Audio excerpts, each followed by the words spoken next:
This is how to awaken your psychic powers and know the future.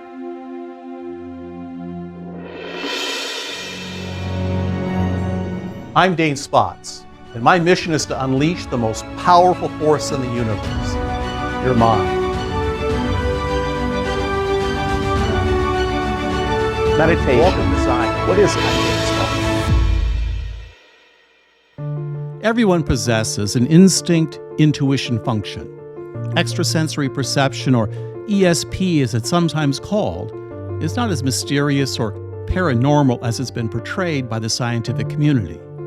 I'm sure you've experienced events in your life that you would consider a bit out there.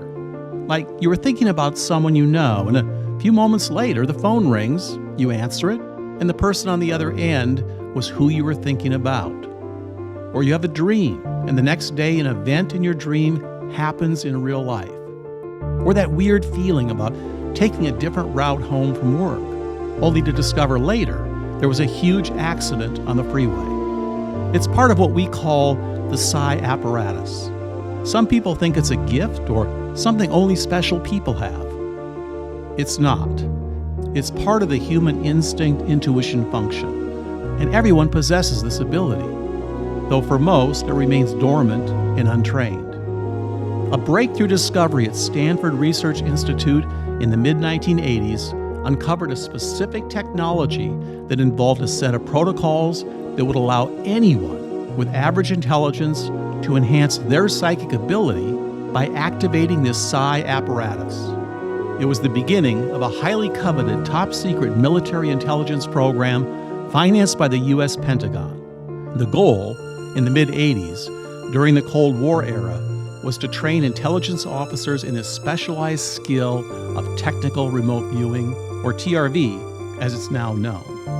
The military program went by several names: Operation Grill Flame and Project Stargate. After spending $20 million developing the technology and deploying it in the Army's Defense Intelligence Agency, it was used to locate Russian missile sites and provide adjunct intel for special operations units. The program was eventually ushered out of the military in 1989 into a private company known as SciTech. SciTech's first client was the Pentagon, providing intelligence services to the military in the Gulf War and locating Saddam Hussein's biological weapons, which resulted in a United Nations commendation for the intelligence provided that saved thousands of lives. Here's a short newsreel of the clips from that period.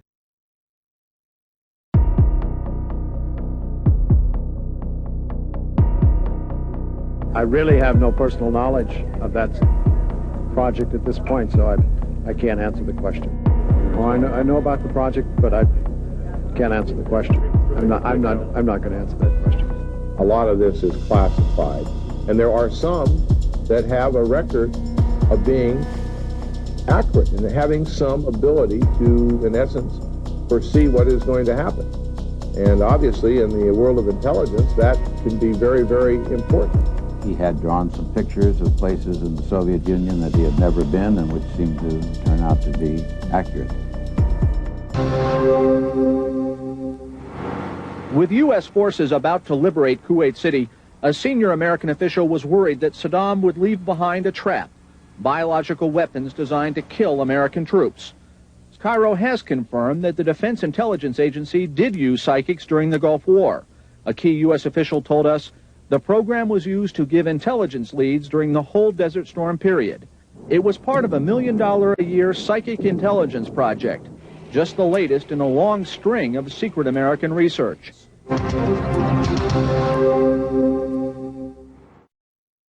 What was discovered over the last 30 years is this, and it's significant. Everyone possesses a psi apparatus, or psychic ability, which is an innate part of the human instinct function, and once trained, gives a person the ability to collect information remote in space or time on any person, place, thing, or event using only their mind and a pen and paper.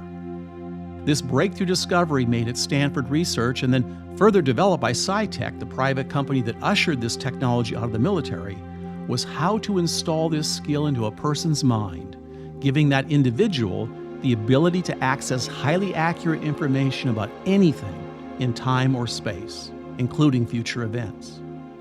In 1995, this top-secret program was partially declassified as SciTech began teaching the skill of TRV to civilians.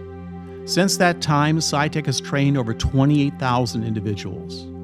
Before I share with you the protocols and how you can install technical remote viewing in your mind, giving you this ability to access anything you want to know, including past, present, and future events, and do amazing things like predict the direction of the stock market or even the outcome of sports betting events. Let me show you another news clip of one of SciTech's top remote viewers working a target live before a national television crew so you can get an idea of exactly how it works.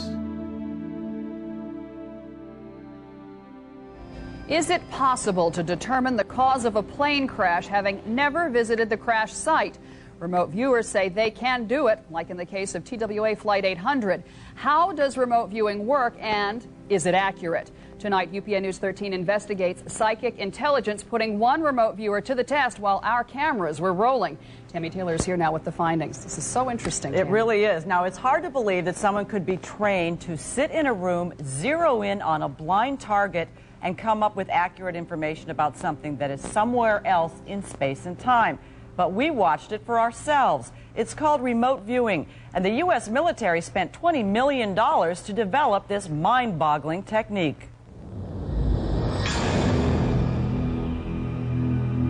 We decided to put remote viewing to the test ourselves. The target we chose, the Los Angeles City Fire Department helicopter crash last March, which killed 4 people. The target is assigned a random set of numbers. That's the only information the remote viewer is given. Joni Durif will do the session. She does not know what the target is. The session starts. Joni is given the set of numbers. 1147 1524. Curving down, curving under, diagonal, down, mechanical sounds. Sound like we're rotating AOL fan. Okay, oblong, semi-closed area.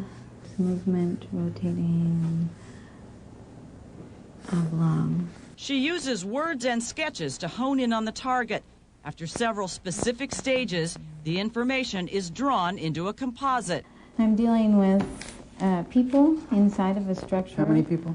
1, 2, 3, 4. 4 that are important anyway. And the people are doing something that's searching. You've got motion lines all over the place here. The motion, I would say, are mechanical and people moving back and forth. Okay, Basically. and you've got this oblong this is thing somehow here. related to the target. You're not pointing at a person. No, I'm pointing at a thing. A thing. Uh-huh. Okay. But it's somehow related to this. What she is pointing to is the oblong rotating object, which is sketched a distance from the actual target. The NTSB's preliminary investigation notes that the helicopter's 2 tail rotor blades were found a mile from the main wreckage, and that the device that connects them to the helicopter, something called a yoke assembly, had a fatigue fracture. I don't know about you, but I'm pretty impressed. That remote viewing session lasted about 45 minutes. My photographer, Tony Butita, picked the target. I came up with the random numbers. Normally, many more sessions would be conducted to get more specific information about the target. Could you not be impressed with that? That was amazing. Watch the whole thing. It won you over. Huh? And to begin with, made-up numbers that have no bearing on anything. I don't understand. It gives me a headache. That is phenomenal. It's amazing, isn't it? Okay, you made believers out of a lot of people, sure. All right, thank you. So the question you're probably asking is, how can I do this? How can I get this skill installed into my mind and use it to find out my future, to profit from it by knowing the outcome of events like the stock market or sports betting, to make the right decisions for my life and live the best possible life, and to access knowledge of the future and solve mysteries like UFO phenomena that can only be known with a technology like technical remote viewing. It's all next in part 2 of Awaken Your Psychic Powers and Know the Future.